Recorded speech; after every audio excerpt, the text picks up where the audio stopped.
যে এটা হলো ভারত কর্তৃক আমাদের উপরে একটা মিথ্যা অপবাদ এবং এটা চাপিয়ে দেওয়া হয়েছে। কাজে আমি চাই বর্তমান অন্তর্বর্তী সরকারকে বলবো যে কোনো মূল্যে এই সমস্ত অজুহাতকে বাদ দিয়ে মানুষদেরকে পাথর উত্তোলন করার ব্যবস্থা করে দেন এবং আমাদের দেশের রেমিটেন্স এবং আমাদের দেশের আমাদের যেহেতু মুদ্রা রাজস্ব আয় যেন বাড়তে পারে সেই ব্যবস্থা করে দেন এবং আমাদের শ্রমিকরা যেন কাজ করতে পারে সেই ব্যবস্থা আপনাকে অবশ্যই করতে হবে। যদি না করেন তাহলে আমরা সমস্ত শ্রমিকদেরকে নিয়ে দেশবাসীকে নিয়ে আন্দোলন করব। যে আন্দোলনের মুখে ইনশাআল্লাহ সরকার আমাদেরকে পাথর উত্তোলন করার অর্ডার দিতে বাধ্য হবে ইনশাআল্লাহ। আচ্ছা, আপনি সিলেটের কোম্পানিগঞ্জে আসছেন, এই এলাকায় অনেক জনগণ আপনি যে আসাতে অনেক খুশি হয়েছে এবং আনন্দিত হয়েছে, যে এইটা মনে করে আপনি নিশ্চয়ই কোয়ারি সম্পর্কে অনেক কিছু বলবেন কিংবা আপনি কোয়ারি সম্পর্কে ওনাদেরকে কিছু আশার বাণী শোনাতে পারবেন। এই বিষয়ে এই কোম্পানিগঞ্জের জনগণ একটা প্রত্যাশা আপনার উপর আছে, সেক্ষেত্রে আপনার দেখেন, আলহামদুলিল্লাহ আমি দেশ এবং জনগণের স্বার্থে কাজ করি। দেশের কল্যাণ এবং জনগণের কল্যাণ যেখানেই আসে না কেন আমি সেখানে নিজের উদ্যোগী ভূমিকা পালন করি। এটা আমার একটা অভ্যাস। আমার রাজনীতি, আমার এই চেষ্টা এবং সাধনা দেশের কল্যাণের জন্য, জনগণের কল্যাণের জন্য। আমি যখন প্রধান উপদেষ্টার সাথে সাক্ষাৎ করতে গেলাম তখন আমার নিজের থেকেই আমি তার কাছে উপস্থাপন করছি যে আমাদের দেশের পরিবেশের দোহাই দিয়ে যে পাথর উত্তোলন করতে নিষেধ করা হচ্ছে এর কোনো যুক্তি নেই, বরং এটা ভারতের একটা পলিটিক্স। ভারত আমাদের উপরে তাদের পচা পাথর চাপিয়ে দেয়া এবং আমাদের থেকে টাকা নেয়ার জন্য এই কৌশল করছে মাত্র। এখানে হাজার হাজার লক্ষ লক্ষ শ্রমিকরা বেকার হয়ে গেছে, আমাদের দেশের অর্থনীতি ধস নেমেছে, আমাদের দেশের অর্থনীতি হাজার হাজার কোটি কোটি টাকা বিধে চলে যাচ্ছে। কাজে আমরা চাই যেন আমাদের দেশের পাথর আমরা উত্তোলন করতে পারি। যেই পরিবেশের দোহাই দিয়ে তারা আজকে এখানে পাথর উত্তোলন করা বন্ধ করছে, আমি সেটা দেখার জন্যই আসছি। ওই যে দেখেন এই ভারত সেখানে ডিনামাইট মেরে পাহাড় ভেঙে তারপর তারা পাথর উত্তোলন করতেছে, সেখানে তাদের পরিবেশ নষ্ট হয় না। অথচ আমাদের এখান থেকে এই পানির থেকে আমরা পাথর উত্তোলন করলে সেখানে পরিবেশ নষ্ট হবে কেন? এই প্রশ্নের জবাব তাদের কাছে নেই। এগুলো সম্পূর্ণ মিথ্যা বানোয়াট।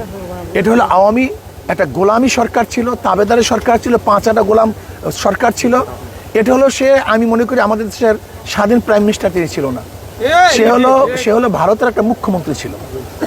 সেহেতু আমি মনে করি যে এটা হলো ভারত কর্তৃক আমাদের উপরে একটা মিথ্যা অপবাদ এবং এটা চাপিয়ে দেওয়া হয়েছে। কাজে আমি চাই বর্তমান অন্তর্বর্তী সরকারকে বলবো যে কোনো মূল্যে এই সমস্ত অজুহাতকে বাদ দিয়ে মানুষদেরকে পাথর উত্তোলন করার ব্যবস্থা করে দেন এবং আমাদের দেশের রেমিটেন্স এবং আমাদের দেশের আমাদের যেহেতু মুদ্রা রাজস্ব আয় যেন বাড়তে পারে সেই ব্যবস্থা করে দেন এবং আমাদের শ্রমিকরা যেন কাজ করতে পারে সেই ব্যবস্থা আপনাকে অবশ্যই করতে হবে। যদি না করেন তাহলে আমরা সমস্ত শ্রমিকদেরকে নিয়ে দেশবাসীকে নিয়ে আন্দোলন করব। যে আন্দোলনের মুখে ইনশাআল্লাহ সরকার আমাদেরকে পাথর উত্তোলন করার অর্ডার দিতে বাধ্য হবে ইনশাআল্লাহ। আচ্ছা, আপনি যেহেতু উপদেষ্টা পরিষদে বিষয়টা নিয়ে আলোচনা করছেন, সেক্ষেত্রে উপদেষ্টা পরিষদ থেকে কি কোনো আশ্বাস বা এই ধরনের তৎকালীন সময় তো হঠাৎ করে তারা কিছু বলবে না, তারা তো তখন শুনবে। আশা করি এটা ইনশাআল্লাহ অবশ্যই তারা একটা কিছু না কিছু করবে, আশা করি, বিশ্বাস করি। আচ্ছা, আমি আপনার কাছে দুইটা প্রশ্ন, ছোট দুইটা প্রশ্ন। সেটা হলো যে এই পাথরগড়িগুলো 6-7 বছর ধরে বন্ধ রাখার কারণে এখন যদি এই সব পাথরগড়িগুলো যদি উন্মুক্ত করা যায় তাহলে একটা আন্তঃমন্ত্রণালয়ের একটা মিটিং করতে হবে, সচিব পর্যায়ে বা মন্ত্রী পর্যায়ের একটা আন্তঃমন্ত্রণালয়ের একটা মিটিং লাগবে। এই মিটিংকে যথাযথ প্রক্রিয়া অনুসরণ করে তার পাথরগড়ি উন্মুক্ত করতে হবে। তো এই যথাযথ প্রক্রিয়া অনুসরণ করতে গেলে আপনি প্রধান উপদেষ্টা বা সংশ্লিষ্ট উপদেষ্টা বা সংশ্লিষ্ট সচিবদের সাথে কথা বলে একটা আন্তঃমন্ত্রণালয়ের একটা মিটিং একটা ব্যবস্থা করতে হবে। সেটা আপনি এই সরকারের সাথে আলোচনা করে উদ্যোগ নেবেন। দেখেন, একটা কথা বলছি, যে উদ্যোগ নেওয়ার দরকার আমি সব উদ্যোগ গ্রহণ করব। কি পরিবেশ সৃষ্টি করতে হবে সরকার ভালো বুঝে। এখানে যদি হাইকোর্টের রায় আছে, যদি তারা বলে হাইকোর্টের রায়টাকে ভ্যাকেট করে দেওয়া হোক, বা শেষ, এত কিছু নাই তো। এটা তো আগের থেকে চলমান, এটা নতুন না, তো নতুনভাবে চলবো, নতুনভাবে আইন করতে হবে। এটা আগের থেকেই আইন কারণে চলমান। যে এটা স্থগিত করা হয়েছে সেই স্থগিত উঠাই নিলে তো সব চলমান। এখানে নতুন কোনো সমস্যার কিছু নাই তো। অন্য কোনো খুব আপনার পিছনটা কি মানুষগুলি এত গোলাগঞ্জ পাথরগড়ি পরিদর্শন করেছেন। এখানে সিলেটে আরও বেশ কিছু পাথরগড়ি রয়েছে, জাফলং, বিছনাকান্দি, শ্রীপুর, লালাখাল, লুবা, জাদুকাটা, এই সমস্ত পাথরগড়িগুলো কিন্তু লক্ষ লক্ষ শ্রমিক বেকার। তা আপনি সব পাথরগড়িগুলো পরিদর্শন করবেন কিনা বা সব আমি এগুলি মোটামুটি আমার আগের থেকে পরিদর্শন করা আছে, পরিদর্শন করা আসি বিধায় তো আমার মাথার মধ্যে এটা ছিল যে, এবং আমি তো সব জায়গায় মোটামুটি ঘুরছি, দেখছি, এটা আমার কাছে একেবারে ওপেন, এটা আমার কাছে স্পষ্ট যে এটা সম্পূর্ণ আমাদের জুলুম, এটা অত্যাচার, এটা অবিচার, এটা ভারতের চাপানো একটা সিদ্ধান্ত। এই সিদ্ধান্ত আমাদের না, এটা ভারতের চাপানো সিদ্ধান্ত। কাজে ভারতের চাপানোর সিদ্ধান্ত বাংলাদেশ মানতে যাবে কেন?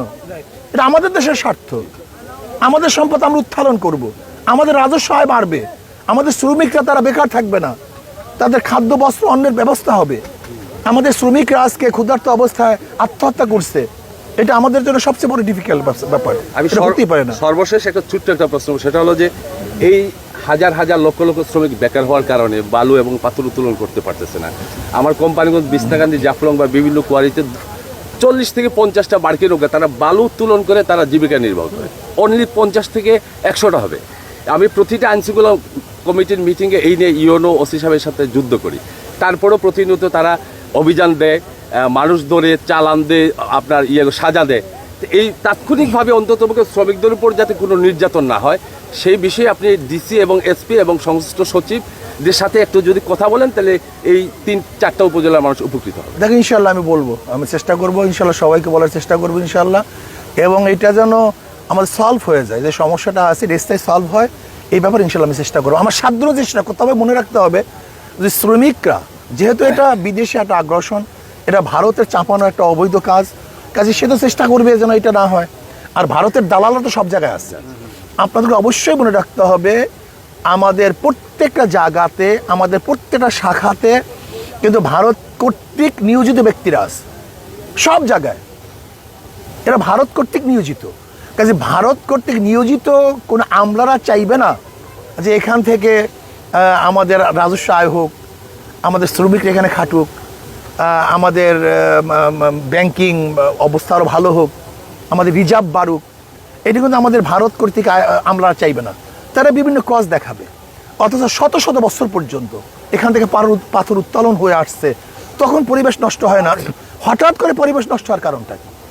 এটা কোনো যুক্তি কোনো কারণ নেই, এটা সম্পূর্ণ ভারতের অবৈধ চাপানো একটা যুক্তি। কাজে আমরা চাই, সরকারকে অনুরোধ করব, কোনো অবস্থাতেই আমরা এই আইন মানতে পারি না। এই পরিবেশের দোহাই দিয়ে আমাদের রাজস্ব আয়ের ব্যাহত হোক, এটা আমরা চাই না। আমি একটু পরে আসছি, এনটিভিতে কাজ করি। আমি যেটা জানতে চাচ্ছি যে এই যে পাথরের যে বিষয়টা খনিজ মন্ত্রণালয় এবং পরিবেশ মন্ত্রণালয়ের আওতাধীন, আপনার কি খনিজ মন্ত্রণালয় কিংবা পরিবেশ মন্ত্রণালয়ের সাথে এ বিষয়ে কথা হয়েছে কিনা বা কথা বলবেন? বা দেখেন, সব মন্ত্রণালয়ের তো হেড হলো প্রধান উপদেষ্টা, এবং সেখানে আমরা এই ব্যাপারটাকে উপস্থাপন করছি, যৌক্তিকভাবে উপস্থাপন করছি এবং বিলিভ দেওয়ার চেষ্টা করছি যেটা অযৌক্তিক, এটা ভারত থেকে চাপানো, এটা পরিবেশের দোহাই দিয়ে আমাদেরকে ধ্বংস করার, আমাদের অর্থনৈতিক ধ্বংস করার একটা চক্রান্ত মাত্র। এটা আমি বলছি তো তাদের কাছে, এবং ইনশাআল্লাহ আমি পরিবেশ উপদেষ্টার কাছে বলবো এবং খনিজের কাছে বলার চেষ্টা করব। আমার থেকে আমি যত সম্ভব চেষ্টা করব। বাকি যারা এখানে আসেন, শ্রমিকরা আছেন, সংশ্লিষ্টরা আছেন, দেশের যারা ভালোবাসেন, দেশকে যারা পছন্দ করেন, দেশের উন্নয়ন হোক যারা চান, তারা সম্মিলিতভাবেই কাজটা করতে হবে। আরেকটি প্রশ্ন হচ্ছে যে রেজওয়ানা ইসলাম, যিনি পরিবেশ উপদেষ্টা, উনি একটু সময় আসলে পাথরঘরের বিরুদ্ধে ছিল এবং বেলার পক্ষ থেকে বিভিন্ন জায়গায় মামলা দিয়েছিল। আমি যেটা মনে করি যে ওনাকে বিভিন্নভাবে ভুল তথ্য দিয়ে আসলে এই কাজগুলো করানো হয়েছে। আপনি এখন যে আপনি নিজে পরিদর্শন করে গেলেন এবং বাস্তব যে বিষয়টি, এটি যদি ওনাকে, আমি তো স্পষ্ট বলবো যে এই পাথর কোয়ারি, এখান থেকে পাথর উত্তোলন করাতে যারাই বাধা দিবে, যারা এটার বিপক্ষে থাকবে, আমি মনে করি তারা ভারত কর্তৃক, এরা ভারতের চিন্তাভাবনা লালন করে, বাংলাদেশের চিন্তাভাবনা তারা লালন করে না, সে যেই হোক না কেন। এটা আমি মনে করি এটা ভারতের চিন্তাভাবনা লালন করে, এ দেশের চিন্তাভাবনা লালন করে না। আপনাদের সবাইকে ধন্যবাদ।